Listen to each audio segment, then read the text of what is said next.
ज्या ज्या ठिकाणी मन जाय माझे,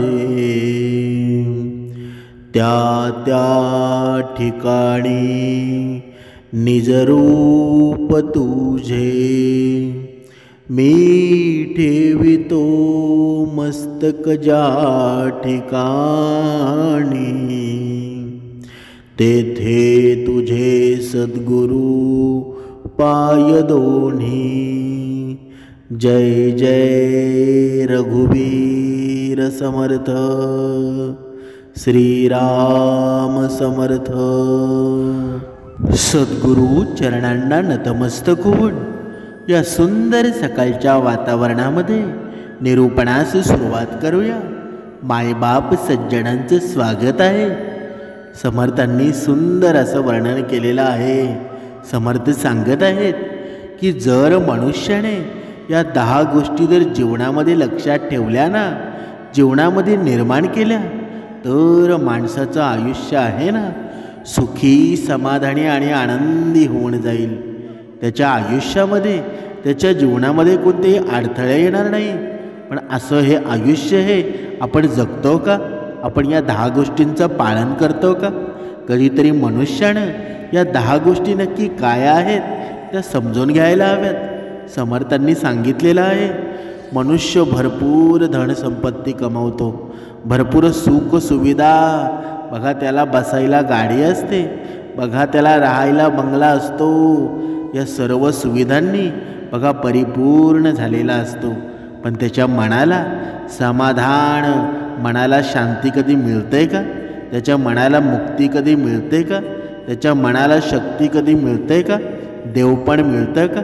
कधीच मिळत नाही। पण ते का मिळत नाही? कारण त्याच्या जीवनामध्ये या 10 गोष्टींचं तो पालन करत नाही। आणि त्या 10 गोष्टी कोणत्या आहेत ना, त्या सर्व आपण या निरूपणामध्ये पाहणार आहोत। पहिली गोष्ट समर्थांनी सांगितलेली आहे, मनुष्याने कधीही कोणतेही कार्य करताना, कोणतेही काम करताना हळू बोलावं। या वैखरीमध्ये आहे ना, जास्त वाद करू नये। कारण जेव्हा तुमच्या वैखरीमधून निघालेले शब्द आहेत, जेव्हा हळूस बघा बारीक आवाजामध्ये निघतात, शांत स्वरूपामध्ये निघतात ना, तेव्हा या मनाला शांती मिळत असते।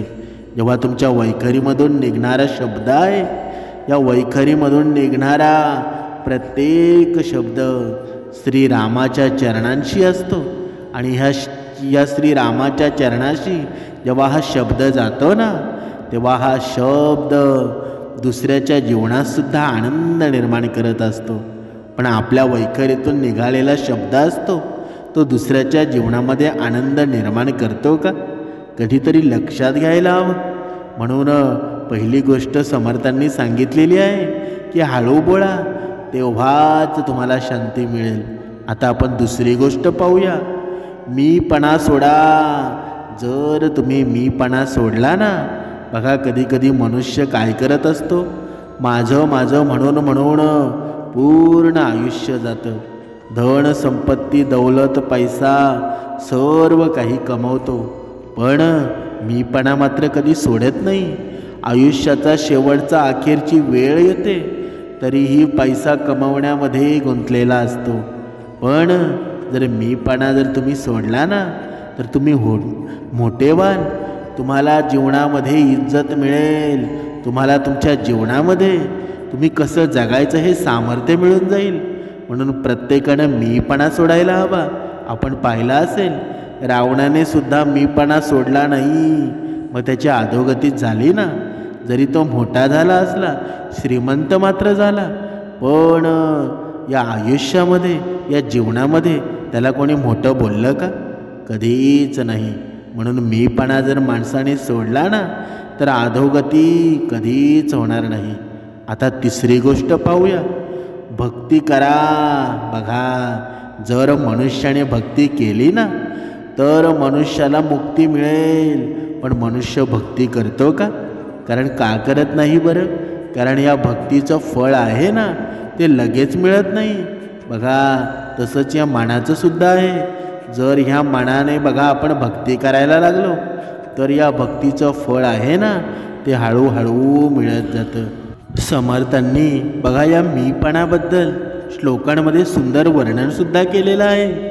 बघा, मना सांग पा रावणा काय झाले, अकस्मात ते राज्य सर्वे बुडाले, म्हणून कुडी वासना सांडी वेगी, बळे लागला काळ हा पाठी लागी। म्हणजेच काय? म्हणजेच हे म्हणा, मला सांग शेवटी रावणाचं काय झालं बरं? पाप वासनेने ग्रासलेल्या त्याचं म्हणजेच रावणाचं सर्व साम्राज्य क्षणात नष्ट झालं। म्हणून या दुष्ट वासनेचा वेगाने त्याग कर, कारण प्रचंड बलवान असा काळ आहे ना आपल्याला सगळ्यांच्या पाठलाग करत आहे आणि बऱ्याच वाईट कर्मांची फळं आपल्याला भोगावीच लागणार आहेत।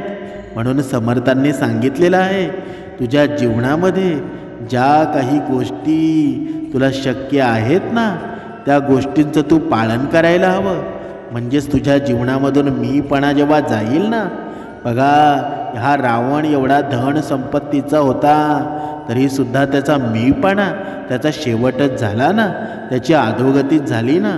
पण त्याउलट जर रावणाने भक्ती केली असती, बघा रावणाने भगवान भोलेनाथांची भक्ती मात्र नक्कीच केली। बघा एवढा मोठा रावण होता, स्वतःच्या आईसाठी आत्मलिंग आणणारा हा पहिलाच होता ना, म्हणून रावण छोटा होता का? बघा, पण त्याच्यामध्ये मीपणा होता आणि या मीपणाने त्याची अधोगती झाली। पण त्याने भक्ती निरंतर चालू ठेवली असती तर या भक्तीमध्ये त्याला मुक्तीसुद्धा मिळाली असती। म्हणून समर्थांनी सांगितलेलं आहे, नुसती भक्ती करून फायदा नाही, पण त्या भक्तीमध्ये बघा जर मुक्ती नाही मिळाली ना तर त्या भक्तीचा काही फायदा आहे का? म्हणून ही वैखरी आहे ना, या वैखरीमध्ये काय बोलावं, काय पाहावं, काय वाचावं हे जेव्हा मनाला समजेल ना तेव्हा हे मनसुद्धा सुंदर होईल। मन पहिल्यापासूनच सुंदर आहे, पण अतिसुंदर कसं बनवायचं किंवा त्याच्यामध्ये क्रूर कर्म घालायचे हे मनुष्यावर अवलंबून असतं। म्हणून समर्थांनी सांगितलेलं आहे, मनुष्याने घमंड मात्र कधीच करू नये, कारण जिथे नम्रपणा असते ना तिथे सर्व काही क्षमा केली जाते, पण जिथे अहंकार असतो त्या अहंकाराला कधीच क्षमा नसते। म्हणून माणसाने प्रत्येक काम जर करायचं झालं ना तर नम्रपणाने करायला हवं। पुढे समर्थांनी सांगितलेली आहे चौथी गोष्ट, ती चौथी गोष्ट म्हणजे सहाय्य करा। बघा जर तुम्ही एखाद्याला सहाय्य केलं ना तर तुम्हाला सोबत सुद्धा चांगले मिळेल। बघा कधी कधी माणसाच्या आयुष्यामध्ये भरपूर धन पैसा असतो, पण त्याला सोबत मात्र त्याच्या सोबती मात्र कोणीच नसतो। कारण का बरं? बघा ज्याप्रमाणे महाभारतामध्ये ज्याप्रमाणे कर्णाची अवस्था झाली ना, बघा इकडे दुसऱ्या साईडला अर्जुन आणि श्रीकृष्ण स्वारी होते। अर्जुनाच्या सोबत बघा त्याचा सोबती होता तो म्हणजे भगवंतच होता ना, पण दुसऱ्या ठिकाणी कर्णाच्या सोबत कोणी होता का? सर्व कौरवांचा मृत्यू झाला होता आणि शेवटी बघा कर्ण शेवटी एकटाच राहिला होता। पण त्या ठिकाणी जर कर्णाच्या सोबत सोबती असता ना तर बघा कर्ण हारला असता का? पण समर्थांनी सांगितलेलं आहे, ज्याच्या सोबत सोबती असेल तो कधीच हारणार नाही, पण सोबती ठेवण्यासाठी सहाय्य मात्र करावं लागेल ना। बघा म्हणून प्रत्येकानं एक दुसऱ्याला सहाय्य करायला हवं, एक दुसऱ्याची काळजी करायला हवी, तेव्हा सोबती मिळेल ना। म्हणून बघा आता आपण पाचवी गोष्ट पाहणार आहोत, विचार करा, कारण विचार जर केला नाही ना तर ज्ञान मिळणार नाही। जेव्हा हे मन आहे बघा विचारांवर अवलंबून आहे, जसे आपले विचार असतील ना तसं आपलं मन होत असतं, आणि जेव्हा हे मन असतं ना विचार करणं बंद करतं। बघा असं म्हणतात, बघा ज्यावेळी माणसाला काम नसतं तेव्हा ते रिकामं डोकं असतं आणि त्या रिकाम्या डोक्यामध्ये चांगले विचार कधीच जात नसतात। ज्याचं रिकामं डोकं असतं ना ते शैतानाचं घर असतं, राक्षसाचं घर असतं. म्हणून डोकं कधी रिकामं ठेवू नका, ते विचार करण्यामध्ये बघा गुंतवा. आणि हे विचार कसले हवे बरं? विचार चांगल्या गोष्टींच्या हवे बघा, परमार्थाचे विचार हवे. नाहीतर नुसतंच मनुष्य पूर्ण आयुष्यभर टेन्शन कसला घेतो बरं? मला श्रीमंत कर देवा, मला धनवान कर. पण या विचारांमुळे माणसाच्या जीवनामध्ये दुःखाशिवाय दुसऱ्या काही मिळतं का? काहीच मिळत नाही. म्हणून समर्थांनी सांगितलेलं आहे, तुला जर विचार करायचा असेल ना तर तू भक्ती मार्गाचा कर. आता या भक्ती मार्गामध्ये मला कशी देवाची बघा भक्ती करता येईल. पण जर हे तू केलंस ना, तुझ्या ज्ञानामध्ये सुद्धा भर पडेल. म्हणजे तू ज्ञानामध्ये सर्व गुण संपन्न होशील. म्हणून समर्थांनी आता पुढे सहावी गोष्ट सांगितलेली आहे. ती म्हणजे कोणती बरं? बघा, सेवा करा. जर तुम्ही सेवा केली ना तर तुम्हाला शक्ती मिळून जाईल. पण आपण सेवा करतो का? आपण उलट आपली सेवा करण्यासाठी दुसऱ्याला बोलवत असतो. पण आपण समोरच्याची कधी सेवा करतो का? कधीच करत नाही. पण सेवा केली ना तर मनुष्याला शक्तीसुद्धा मिळेल आणि ऊर्जासुद्धा मिळून जाईल. श्लोकांमध्ये सुंदर वर्णन केलेलं आहे. मना सज्जना हित माझे करावे, रघुनायका दृढ चित्ती धरावे. महाराज तो स्वामी वायुसुताचा, ज्यांना उद्धरी नाथ लोकत्रयाचा. म्हणजेच काय? हे सज्जन म्हणा, तू माझे कल्याण कर. म्हणजेच तू नेहमी चांगल्याची आस धर आणि जे काही वाईट आहे ना, चूक आहे, ते सर्व सोडून दे. रघुकुळाचे नायक प्रभू श्री रामचंद्रांना सदृढपणे माझ्या अंतःकरणामध्ये धारण कर. कारण प्रभू श्री रामचंद्र आहेत ना, साक्षात वायूच्या मुलाचे म्हणजेच श्री हनुमानाचे स्वामी आहेत. म्हणून अधिपती आहेत. कारण श्री रामचंद्र आहेत ना, ते तिन्ही लोकांचे अधिपती आहेत आणि या लोकांचा उद्धार करणारे आहेत. पण जर तुझ्या मनामध्ये बघा, समर्थांनी सांगितलेच आहे ना, जर तू सेवा केलीस ना तर तुला शक्ती मिळणार आहे. पण ती सेवा करायची कोणाची? पण जर मनुष्याने जर परमेश्वराकडे मागणं मागितलं की माझ्या जीवनामध्ये हे जे मन आहे ना, हे मन जर चांगल्या मार्गामध्ये गेलं तर भगवंत आहे ना, तो तुझी नक्कीच बघा काळजी घेणार आहे. पण हे मन आहे ना, श्रीरामाच्या चरणामध्ये कधी जाईल बरं? जेव्हा तू भक्ती मार्गामध्ये येशील, जेव्हा तू 2 वेळची उपासना करशील, तेव्हा तुझ्या मनाला बघा नम्रपणासुद्धा मिळेल. आणि जेव्हा नम्रपणा येतो ना, तेव्हाच मन असतं ना भगवंताच्या चरणामध्ये जातं. जिथे नम्रपणा नाही ना, तिथे मन कधीच एक चित्त राहत नाही.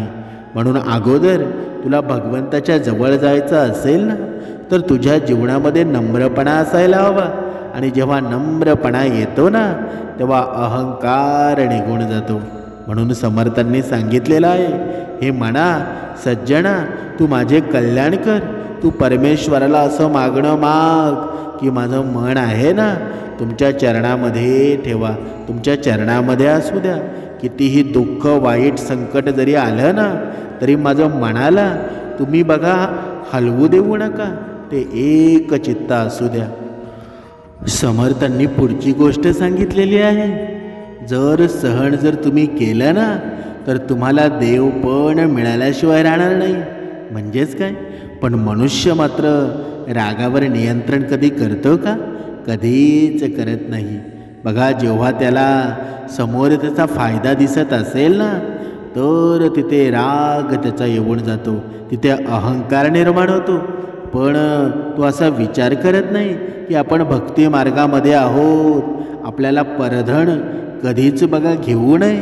बघा, म्हणून समर्थांनी सांगितलेलं आहे की मनुष्याच्या जीवनामध्ये कितीही संकट येऊ द्या, कितीही वाईट काळ येऊ द्या, जेव्हा मनुष्य दुसऱ्याच्या संपत्तीवर जेव्हा डोळा ठेवतो ना तेव्हा त्याच्या अधोगतीच होऊन जाते. म्हणून जर मनुष्याने स्वतःचा राग जर नियंत्रणामध्ये ठेवला सहन करायची जर भावना निर्माण केली ना तर त्याला देव पण मिळाल्याशिवाय राहणार नाही. पण मनुष्य सहन करतो का? बघा, राग ज्याच्या जीवनामध्ये, बघा असा कोणताच मनुष्य नाही की त्याच्या जीवनामध्ये राग येत नाही. प्रत्येकाला राग येतो, पण कुठे काय बोलावं, कुठे कसं वागावं हे ज्याला माहीत होतं ना तो रागावर नियंत्रणसुद्धा करतो आणि या जीवनामध्ये सुद्धा सुखी होतो. म्हणजेच काय? म्हणजे समर्थांनी सांगितलेलंच आहे, मणी मानवा व्यर्थ चिंता वाहते, अकस्मात होणार होऊन जाते. घडे भोगणे सर्वही कर्मयोगे, मती मंद ते खेद माने भी वडे योगे. म्हणजेच काय? म्हणजेच मनुष्याचा हा स्वभाव असा आहे ना की तो विनाकारण कुठल्याही गोष्टीची चिंता करत असतो. म्हणजेच काय?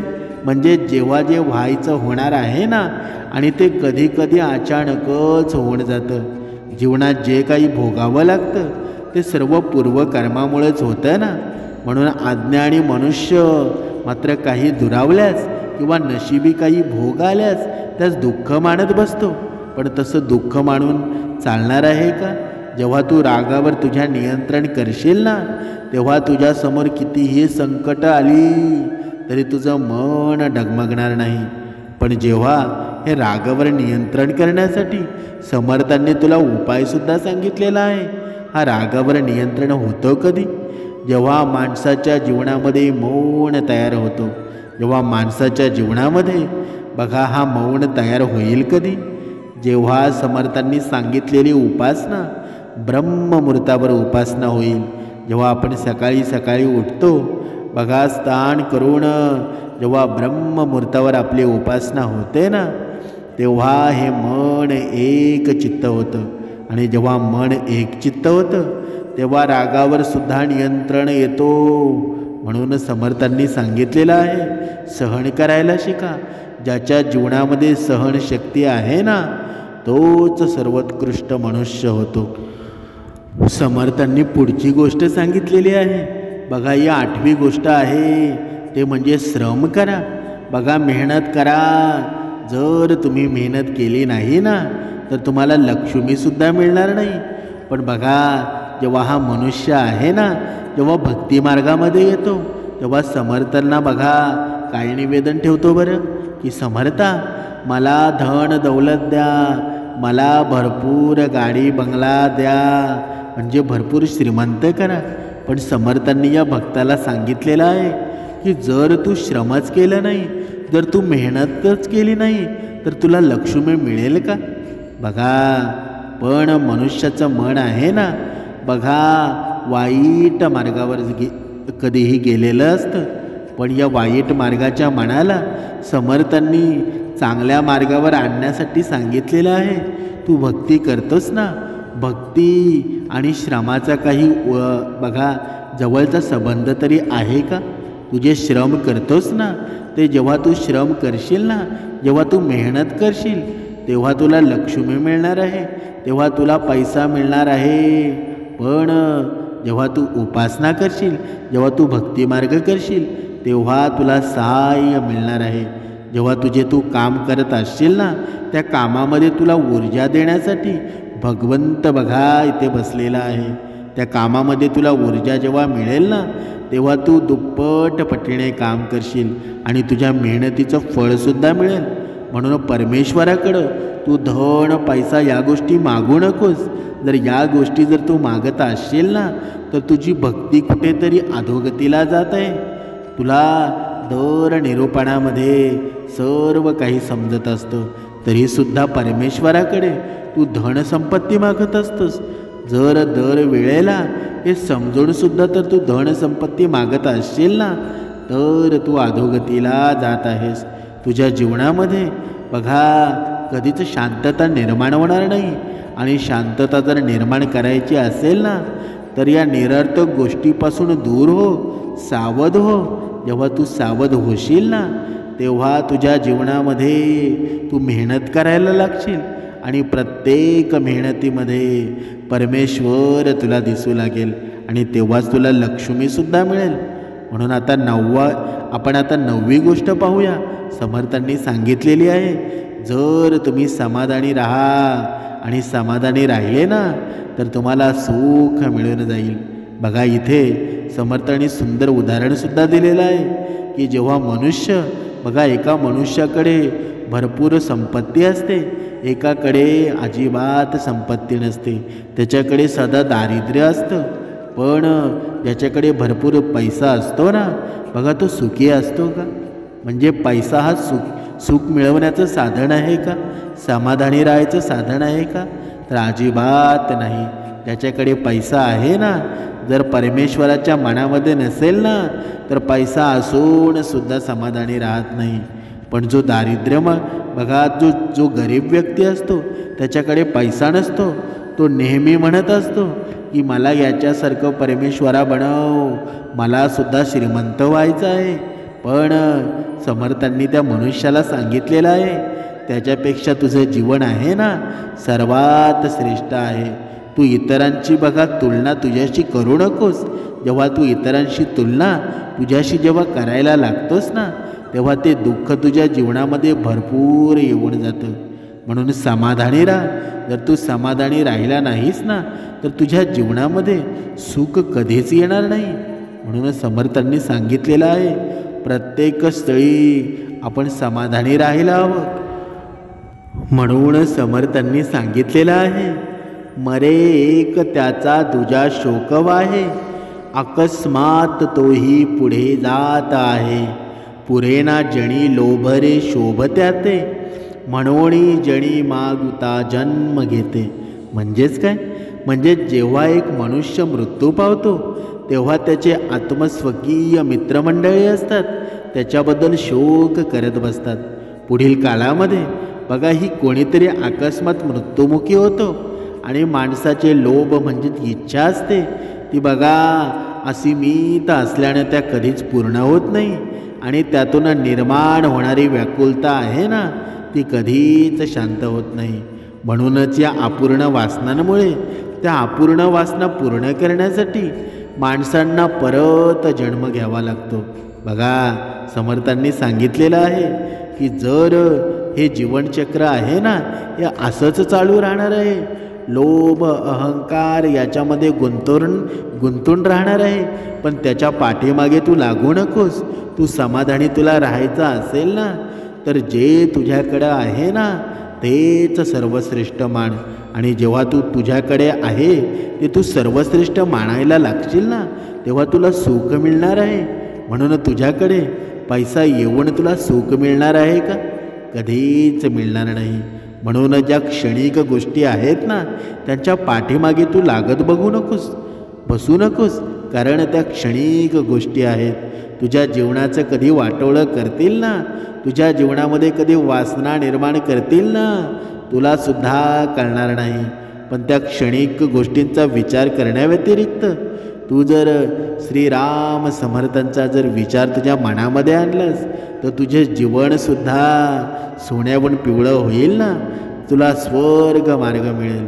पण तसा तू जर या क्षणिक गोष्टींच्या मागे लागलास तर तुझी अधोगतीसुद्धा होईल आणि तुला नरकात सुद्धा जावं लागेल.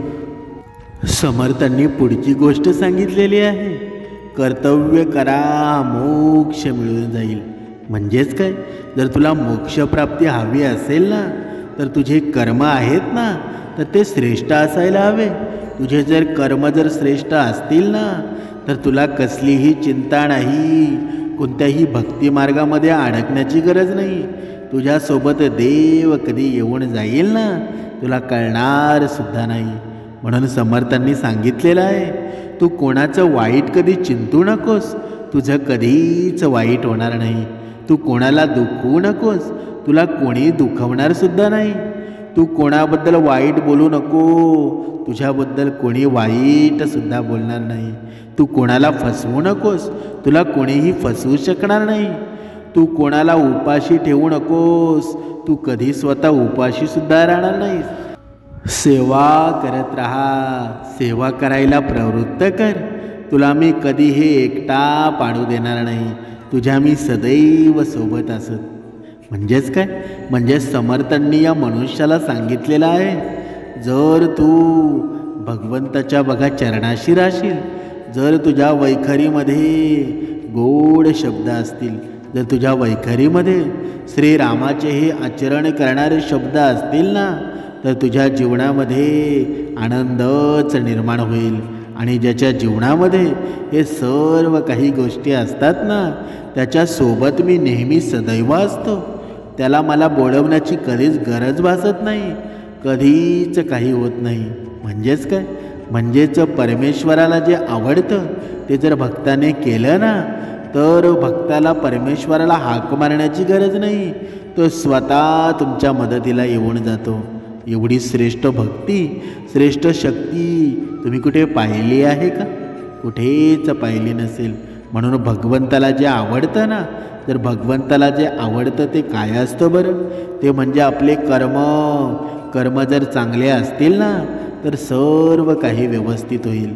म्हणजेच काय, म्हणजे ज्याप्रमाणे समर्थांना सांगितलेलं आहे, आपण जर कोणाचं जर वाईट चिंतन करत नसू, तर आपलंसुद्धा कधीच कोणी वाईट चिंतणार नाही. म्हणजेच आपल्या जीवनामध्ये जे काही परिस्थिती आहे, जर आपण आपली परिस्थिती चांगली मांडली, दुसऱ्याच्या जीवनामध्ये कधीच अडथळे निर्माण केले नाही ना, तर आपलं जीवनसुद्धा सुखी होऊन जाईल. दुसरी गोष्ट सांगितलेली आहे, जर आपण दुसऱ्याला कधी दुःख पोचू देणार नाही, आपण जर दुसऱ्याच्या जीवनामध्ये कधीच दुःख बघा आणू दिलं नाही ना, तर आपल्या जीवनामध्ये सुद्धा कधीच दुःख येणार नाही. पण त्याउलट जर आपण दुसऱ्याच्या जीवनामध्ये दुःख आणण्याचं जर काम केलं ना, तर आपल्या जीवनामध्ये सुद्धा त्याच्या डबल दुःख येऊन जाईल. आपलंही जीवन दुःखमय होऊन जाईल. म्हणून दुसऱ्याच्या जीवनामध्ये टोकावू नकोस, तुझा स्वतःचा तो विचार कर. तू कोणाबद्दल जर वाईट बोलत असशील ना, तर ते चुकीचं आहे. जर तू दुसऱ्यांच्या समोर तुझ्या मित्राबद्दल जर वाईट बोलत असशील, तर तू जेव्हा तिथे असतोस ना, तू निघून गेल्यानंतर तुझ्याबद्दल तिथे चर्चा निर्माण होईल. म्हणून आपण आपली वैखरी आहे ना, आपल्या ताब्यामध्ये ठेवावी. म्हणून कुणालाही फसवू नकोस. दुसऱ्याच्या जीवनामध्ये आनंद निर्माण कर. दुसऱ्याच्या जीवनामध्ये बघा, जर तू जेवण करत असशील, तेव्हा तुझ्या दरवाजामध्ये जर कोणी हा भुकेलेला आला असेल ना, भुकेलेल्याला अन्न दे, बघा तहानलेल्याला पाणी दे. तुझ्या जीवनामध्ये आनंद निर्माण झाल्याशिवाय राहणार नाही. समर्थांनी या मनुष्यासाठी बघा किती सुंदर भाषेमध्ये वर्णन केलेलं आहे. हा निसर्गाचा नियमच आहे ना, की एका जागी जर दुसरी गोष्ट आली ना, की पहिली गोष्ट निघून जाते. म्हणजेच काय, म्हणजे जसे पाणी आले की धूळ किंवा घाण निघून जाते, हवा आली ना की उष्णता निघून जाते, प्रकाश आला की अंधार निघून जातो. तसं आपल्या मनाचं सुद्धा आहे ना. चांगले विचार जर आले ना, तर वाईट विचार आपोआप निघून जातात. पण आपण मात्र याचा कधी विचार करतो का? जर आपलं मन चांगलं व्हायचं असेल, सुंदर विचारांनी प्रेरित व्हायचं असेल, तर अगोदर वाईट विचार आहेत, म्हणजे हा अहंकारी रावण आहे ना, तो मनातून निघून जायला हवा. आणि हा अहंकारी रावण जेव्हा मनातून निघून जाईल ना, तेव्हा श्रीराम समर्थ, श्रीराम तिथे बसून राहतील. आणि जेव्हा आपल्या मनामध्ये, या अंतरात्म्यामध्ये भगवंत जेव्हा राहील ना, तेव्हा आपल्या जीवनातले जे दुःख आहेत, आपल्या जीवनामध्ये जी संकटं आहेत, ते सर्व काही मिटून जातील. ती जागा आहे बघा, तेजोमय होईल, ऊर्जामय होईल. आपल्या जीवनामध्ये आनंद निर्माण झाल्याशिवाय राहणार नाही. पण हे प्रत्येक मनुष्य ठरवतो का? जर प्रत्येक मनुष्याने ठरवलं ना, तर प्रत्येक मनुष्य भक्तिमार्गामध्ये येईल. पण प्रत्येक मनुष्य मात्र कधीच ठरवत नाही. बघा, शाळेमध्ये 1 नंबर असणारी मुलं सगळीच असतात का? पास होणारी मुलं सगळीच असतात का? बघा, 10 नंबरपर्यंत असणारी मुलं असतात ना, ती क्वचितच असतात. पण त्यांच्यामध्ये आपण असायला हवं. म्हणून समर्थांनी हा भक्तिमार्ग निर्माण केला.